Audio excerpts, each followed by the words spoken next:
அனைவருக்கும் வணக்கம். 7ஆம் வகுப்பு கணக்கு 3ஆம் பருவம் இயல் 2 சதவீதமும் தனிவெட்டியும் பாடத்தலைப்பில் பயிற்சி 2.4 மூன்றாவது கணக்கிற்கான விடையினை இந்த வீடியோவில் பார்க்கலாம்.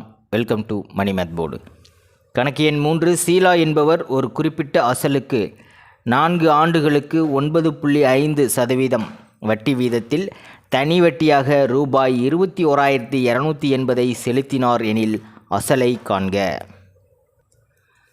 கணக்கில் ஒரு குறிப்பிட்ட அசலுக்கு அப்படின்னு சொல்லியிருக்கிறதுனால நம்ம அசல் தான் கண்டுபிடிக்கணும். பாருங்கள், அசலை காண்க அப்படின்னு கொடுத்துட்டாங்க. அசல், ஆண்டுகள், வட்டி வீதம், தனி வட்டி, இந்த நான்கையும் தொடர்பு படுத்தக்கூடிய ஃபார்முலா தனி வட்டி I = PNR/100 தான். அந்த ஃபார்முலாவில் கணக்கில் கொடுக்கப்பட்ட தகவல்களை நம்ம பிரதியிட்டோம்னா அசலோட மதிப்பை ஈஸியாக கண்டுபிடிச்சிடலாம். அசல் நம்ம கண்டுபிடிக்கணும். ஸோ அதை P அப்படின்னு வச்சுக்கலாம். வட்டி வீதம் R = 9.5%. காலம் நம்பர் ஆஃப் இயர்ஸ் N = 4 ஆண்டுகள்.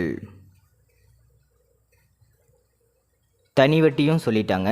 தனி வட்டி I = ரூபாய் 21,280. இந்த 4 தகவல்களையும் இணைக்கின்ற ஃபார்முலா தனி வட்டி I = PNR/100. கணக்கில் கொடுக்கப்பட்ட மதிப்புகள் எல்லாத்தையும் இந்த ஃபார்முலாவில் பிரதியிட்டுக்கணும். தனி வட்டி I கொடுத்துருக்காங்க. ஸோ தனி வட்டி I இருக்க வேண்டிய இடத்துல 21,280 அப்படின்னு பிரதியிட்டுக்கலாம். P அசல் நாம் தான் கண்டுபிடிக்கணும். அசல் P அப்படியே இருக்கட்டும். N 4 ஆண்டுகள். R rate of interest 9.5 / 100. இந்த 4ல் எது கேட்டாலும் சரி இந்த ஃபார்முலா தான் நம்ம பயன்படுத்தணும். அசல் கொடுத்துட்டு காலம் தனி வட்டி கொடுத்துட்டு வட்டி வீதம் கேட்கப்படலாம். அசல், வட்டி வீதம், தனி வட்டி கொடுத்துட்டு காலம் கேட்கப்படலாம். அல்லது மேலே இருக்கிற 3 தகவலையும் கொடுத்துட்டு தனி வட்டி கேட்கலாம்.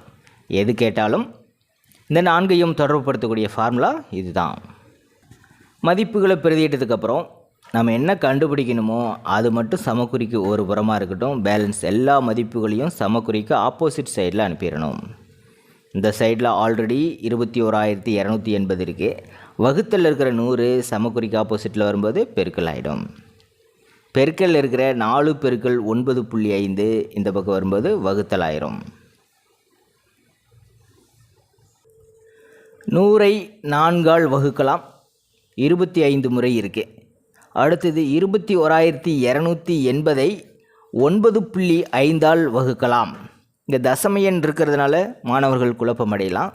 இந்த தசம புள்ளியை நீக்கணும். அதுக்காக தொகுதி மற்றும் பகுதியை 10ஆல் பெருக்கிக்கலாம். ஏன்னா ஒரு டிஜிட் கழிச்சு தானே புள்ளி வச்சுருக்காங்க. இப்படி பெருக்கும்போது நமக்கு என்ன கிடைக்கும்னா 2,12,800. அதாவது மேலே ஒரு 0 ஆட் பண்ணிக்கணும். 9.5ஐ 10ஆல் பெருக்கும்போது தசம புள்ளி ஒரு இடம் வலதுபுறமாக தள்ளி புள்ளி வைக்கிறோம். ஸோ 95 அப்படின்னு கிடைக்கும். இதற்கப்புறம் 2,12,800ஐ 95ஆல் வகுத்து கொள்ளலாம். 212ல் 95 2 முறை இருக்குது. 2 × 95 = 190. 212ல் 190 போயிடுச்சுன்னா 22. ஒரு நம்பர் இறக்கி எடுத்து எழுதிக்கலாம். 228. 228லையும் 95 2 முறை தான் இருக்கும். 295 190 மைனஸ் பண்ணால் 38. ஒரு 0 இறக்கி எடுத்து எழுதிக்கலாம். 380. 380ல் 95 4 முறை இருக்குது. 5 20 மீதி 2 4 36 36 2 38 கழிச்சா 0. மேலே இருக்கிற ஒரு 0 அப்படிங்கும்போது ஈவில் நம்ம 0 ஆட் பண்ணிக்க முடியும். ஆகவே 2,12,800ஐ 95ஆல் வகுக்கும்போது 2,240 கிடைக்கும். இப்போ நமக்கு 25 × 2,240 மட்டும்தான் இருக்குது. இது பெருக்குனா நமக்கு அசல் கிடைச்சிரும். 5 × 0 0, 5 20 மீதி 2, 2 10 10 2 12 மிச்சம் 1, 2 10 10 1 11. 2 0 0 2 8 2 4 2 4 எல்லாத்தையும் கூட்டுங்க. 0 0 0 5 1 6 5 இப்போது 56,000. ஆகவே அசல் பி சமம் ரூபாய் 56,000. இதுதான் ஆன்சர். பயிற்சி 2.4 4வது கணக்கிற்கான விடையினை அடுத்த வீடியோவில் பார்க்கலாம். மேலே இருக்கிற ஐகார்ட் செக் பண்ணிக்கிங்க. இந்த கணக்கில் உங்களுக்கு கூடுதலான விளக்கம் தேவைப்பட்டால் கீழே இருக்கிற கமெண்ட் பாக்ஸில் கேளுங்க. தேங்க்யூ.